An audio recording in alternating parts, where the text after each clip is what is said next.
Aqui é a Fabiola e no vídeo de hoje eu venho trazer um conteúdo muito diferente de tudo que eu já trouxe aqui no canal. Hoje eu trouxe para vocês de primeira mão um caso de consultório. Como vocês sabem, além de missionária, eu sou também psicóloga, 12 anos aí trabalhando com casais, famílias. Durante um tempo da minha vida eu atendia somente crianças e adolescentes. Eu tenho especialização em terapia cognitivo-comportamental. E atualmente eu abri mão de atender crianças e adolescentes justamente porque, com os anos de experiência, a gente vai entendendo que, ao invés de focar na criança e no adolescente, conseguimos resultados muito mais significativos quando a gente atende a família, no caso, os pais. E hoje eu estou aqui, direto do meu consultório, com um casal que eu vou apresentar para vocês. Não vou mostrá-los para preservar a identidade deles, mas eu propus este desafio, eles aceitaram e eu quero contar para vocês o que nós conseguimos construir em tão pouco tempo de terapia. Quando eles me contaram no retorno da sessão dos avanços que eles conseguiram, eu não pude deixar de propor para eles de compartilhar essa história com vocês, porque realmente é algo surpreendente e eles estão aqui para poder compartilhar. Preparados? Uhum. Sim. Então vamos lá. Eu estou aqui com um casal. A mãe está com que idade? 54. 54. O pai? 36. 36 anos. Esse casal veio me procurar para o atendimento de uma filha adolescente. Qual a idade dela? 12 anos. 12 anos de idade. E conta pro pessoal aqui, chega mais para cá um pouquinho, pode até sentar aqui no braço se você quiser. Conta pro pessoal qual foi a demanda. O que fez vocês buscarem pela terapia? O que trouxe vocês aqui? Minha filha, ela muito rebelde, não escutava o não, ela mandava na casa, ela expulsou a irmã dela do quarto, ela dava trabalho na escola, aí... Pediu para levar no médico, não foi? Pediu para levar no médico, aí a gente já passou desde pequena vários psicólogos com ela. Nenhum psicólogo para ela era bom, todos os psicólogos sempre tinham um defeito. Aí teve um tempo, ela tomou, falou que não queria mais, a gente deixou. Só que ela foi crescendo, começou a gravar a situação dela, né? Com a gente, com outras pessoas, dando trabalho na escola. Aí a gente veio, uns 15 dias atrás, para você atender ela. E aí começa o contexto da história. Eu disse já na conversa telefônica que o primeiro atendimento de um adolescente ou de uma criança, eu sempre atendia primeiro quem? O pai e a mãe. Os responsáveis. Então, eu até já me surpreendi porque chegou o casal, que é muito difícil também quando a gente vai atender, vir o casal. Normalmente ou vem a mãe ou o pai, mas veio os dois juntos, que eu já achei fantástico. E aí, eu acho que eles ficaram um pouquinho frustrados depois dessa primeira sessão, porque nessa primeira sessão a gente fez a anamnese, eu conheci toda a história, né, da adolescente desde a infância, a relação do casal. Só que eu cheguei a uma conclusão durante o atendimento. Qual foi a conclusão que eu cheguei? Que a gente precisava de atendimento e não ela. E é o que mais acontece no consultório, gente. Porque o problema, na maioria das vezes, da criança e do adolescente vem de onde? Do pai e da mãe. Vem de casa. A criança e o adolescente é reflexo daquilo que aprende em casa. Então eu propus para eles o quê? Uma série de mudanças, de coisas disfuncionais que estavam acontecendo. E eu ainda, gente, eu fui ousada com eles. Eu falei ou não falei? Se vocês colocarem em prática isso aqui, se não funcionar, eu rasgo meu diploma. Foi ou não foi? Foi Falei, eu rasgo meu diploma. Olha o que eu disse. Que eu sou assim, tá? Porque era fato as coisas que eles me apresentavam de mudanças ali, que eles colocassem em prática, que teria mudança. Só que o que me surpreendeu foi que eu passei uma série de coisas para eles colocarem em prática, mas eu confesso que eu pensava que eles fossem conseguir colocar em prática uns 30%, porque eles só vieram aqui uma única vez. Foi uma sessão. Então hoje, quando eles retornaram nessa segunda sessão, eu estava com uma expectativa de que eles conseguiriam ter colocado em prática 30%, talvez 40%. E aí eles me chegam aqui contando o que eles fizeram e eles vão contar para vocês. Conta aí.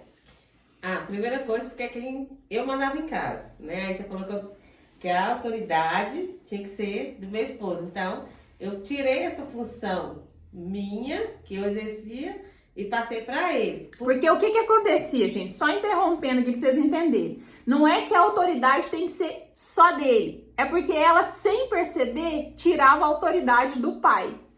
O pai tentava, não é isso? Tentava colocar limites, ela passava a mão na cabeça e acabava que gerava um atrito na família. Eles não falavam a mesma língua, porque o pai tentava colocar um limite, a mãe tirava a autoridade, então as filhas acabavam o quê? Não respeitando os limites impostos. Mas pode continuar. Aí a gente fez uma reunião com elas. Assim que saiu daqui? Não, assim que a gente saiu não. A gente, né? Eu fiquei nos primeiros dias, eu fiquei meio nervosa, com medo, porque minha menina mais velha, ela ia surtar, aqui de 12 anos. Aí a gente esperou, passou o final de semana, na segunda-feira a gente sentou, sério, e eu falei assim, olha, eu não vou falar, quem vai falar com vocês é o pai de vocês. Aí eu peguei e falei com elas que a partir daquele dia ia ter mudanças. Que iriam ter regras, iriam ter horários. Aí nós até assustamos também porque achávamos que o trem ia dar um estrondo, porque a minha filha tinha isso, né, de dar os piti dela lá.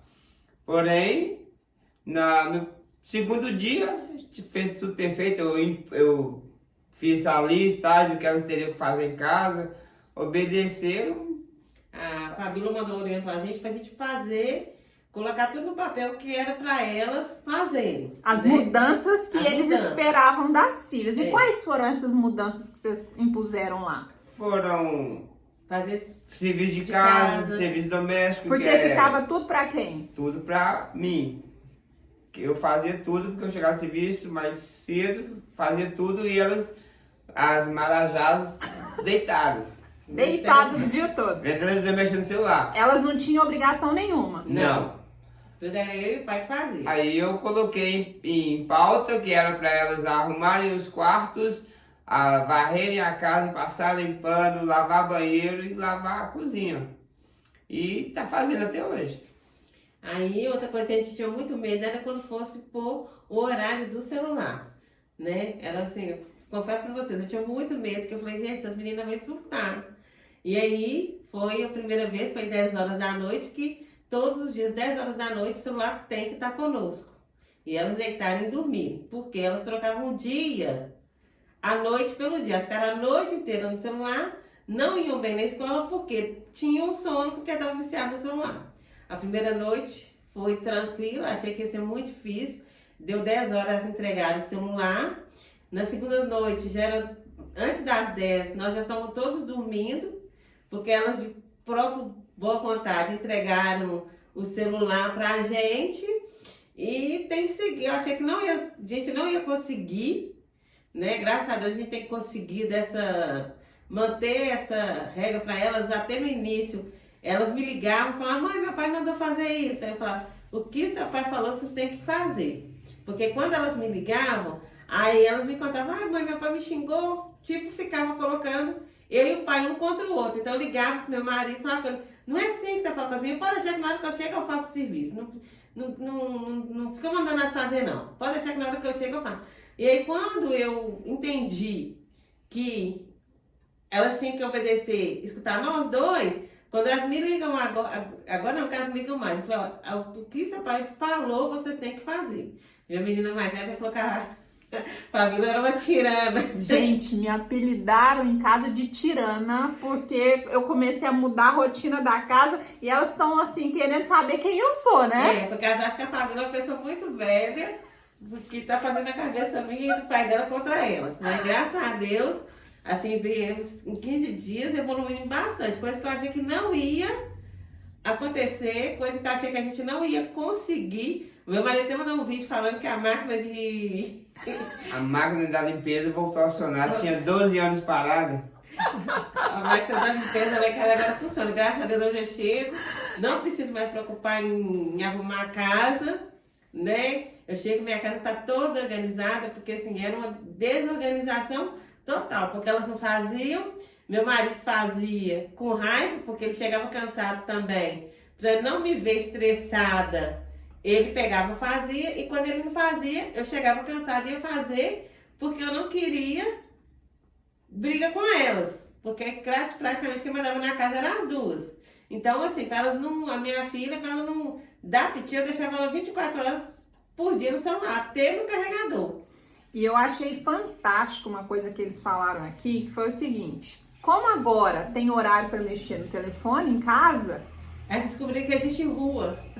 descobriram que existe rua. Gente, que adolescente, que criança hoje em dia que vai pra rua? Não vai mais por causa de telefone. Então, como elas não têm o telefone mais à noite, elas voltaram a brincar. Na rua. E uma delas falou até o quê? Descobriu que ela joga vôlei. E a outra falou comigo que descobriu que ela tem dom pra ser babá, porque elas brincando na rua, tem uma amiguinha delas que elas já tinham amizade com essa menina, mas não brincavam com essas meninas e viviam de ficar dentro de casa com o celular. Essa menina tem irmãozinho, então hoje elas vão pra rua brincar com essa menina. Aí a minha filha falou assim: mãe, eu acho que eu tenho um talento pra ser babá, porque eu adoro cuidar de criança. Eu nem sabia. Gente, e o pai me mandou aqui, mostrou um vídeo que eu ri muito. Ele filmou as filhas fazendo as tarefas de casa enquanto ele estava assistindo televisão. Ou seja, você estava esperando por esse momento durante muitos anos, Muitos né? anos. Agora, até que enfim, agora eu tô usufruindo. As máquinas estão As máquinas funcionando. ainda estão em perfeito estado. E com isso o casal acaba tendo mais tempo, né? Agora eu chego, não preciso se preocupar que se a casa tá bagunçada ou não. Antes, assim, os outros chegavam lá em casa, ficava até com vergonha. Eu falava, meu Deus do céu, tá vendo? Eu falava com elas aí, os outros chegou, hoje eu tenho tranquilidade dos outros chegarem em casa, a casa está organizada, cada um agora dobra sua roupa e guarda, porque eu fazia essa função. Eu, além de lavar, eu passava e guardava e entregava elas. Não mantinha o guarda-roupa organizado também, não. Como elas descobriram que agora eu não faço mais essa função, e essa função são delas, elas estão dando mais valor, agora elas estão fazendo. Hoje eu abri o guarda-roupa da minha menina, até me surpreendi. Eu falei, gente do céu. Eu entendi, mas foi você mesmo que arrumou ela? Foi. É o que eu sempre digo aqui no consultório para os pais, eles têm receio em relação a isso, e foi o que eu orientei o casal também. Pai e mãe não tem função de ser amiguinho de filho, tem que ser pai que educa, que cobra, que exige, porque tem que ensinar para criança e para adolescente a se tornar gente na vida, né? Porque lá na frente, na ausência de vocês, eles precisam saber fazer, até porque quando os pais não educam, a sociedade educa de uma forma muito pesada. Então, assim, a família já virou outra. Nós só estamos na segunda sessão hoje, eles trouxeram tantas mudanças que eu fiquei, assim, impressionada. E agora a gente vai continuar, né, aí em frente. E em questão dos celulares, foi proposto pela Fabiola para mim recolher o telefone. Eu recolhi delas, só que eu fiz o contrário. Eu falei, guys, vou dar um voto de confiança, confiando mesmo que elas iam entregar. E realmente entregou no horário certinho. Eu não estava em casa, elas entregaram certinho para a mãe, foi, deitou e foi dormir. Eles tinham esse medo, esse receio de que ao cobrar de confiscar os telefones, que fosse haver um surto em casa, né? Eu achei que a casa ia quebrar a casa, que a casa ia... Eu até falei com meu marido, que apreensivos quando eu saí daqui, falei, Lucas, essas meninas, eu até falei com ele em pensar em desistir, né? Porque elas iam surtar seu celular. Eu estava com muito medo, porque assim, a briga toda era tirar o celular delas. E graças a Deus Funcionou muito bem, muito né? bem. E ele, por isso que a gente falou que foi assim, superou as nossas expectativas, porque ele disse para elas: vou dar um voto de confiança para vocês. O telefone vai ficar aqui, mas não pode mexer. Ou seja, elas sabem que mesmo o pai não estando presente, elas precisam continuar respeitando essa autoridade. Mais uma vez, parabéns para vocês. Eu não fiz nada nesse processo. Meu papel de cá é só orientar, abrir os olhos de vocês. A mudança é sempre responsabilidade dos Vai, pais. vai. Tem pais que fazem, pais que não. Mas vocês aí, ó, fugiram da, como se diz, da exceção, que o que a gente vê aí é exatamente o contrário. Porque eu tinha muito medo de... Ainda até falei com ele assim, não vou fazer nada não, vamos deixar do jeito que estão, para evitar conflito. Mas, né, se eu tivesse deixado, se eu não tivesse escutado suas orientações e tivesse deixado elas do jeito que estava, a tendência ia ser só piorar. Então, a partir do momento que ele tomou a decisão de fazer o que você nos orientou, mudou 100%. Já era para ter melhorado isso antes, né? Porque nunca nenhum psicólogo quis conversar com a gente. Sempre foi, manda ela vir aqui. Eu falei pra eles hoje na sessão, eu falei assim, eu sou um profissional que eu trabalho contra mim mesma, não foi? Foi. Porque eu falei com eles desde a primeira sessão, meu objetivo nunca foi de pegar o dinheiro do cliente. Eu quero o resultado desses clientes. Então eu falei, quanto menos tempo vocês ficarem aqui, melhor pra mim e pra vocês. E é o que a gente já está vendo acontecer. Você falou também, ela ia vir pra cá, ela ia escutar, um ouvido sair no outro, não ia resolver nada. E a gente só gastando dinheiro com ela, porque foram mais de 7 psicólogos desse dia, eu estava contando, que ela passou e sempre continuava do mesmo jeito, tanto que ela chegou aí psiquiatra, né? E eu falei com ela, assim, conversando com ela, assim, você não precisa tomar remédio, seu problema não é psiquiatra, seu problema é obediência. Por isso que eu digo, pais que se posicionam muda a casa por completo. Então, assim, eu agradeço vocês por terem aceitado esse convite para gravar este vídeo. Espero que essa mensagem aí possa tocar em alguém também para despertar esses pais que estão nos ouvindo, que precisam aí, ó, ser mais firmes, posicionados, porque a mudança, ela acontece. Acontece ou não acontece? Acontece. Acontece para melhor. Então, deixa aqui o seu comentário, a sua opinião a respeito do assunto e o seu like também para poder ajudar no crescimento do canal. Tchauzinho!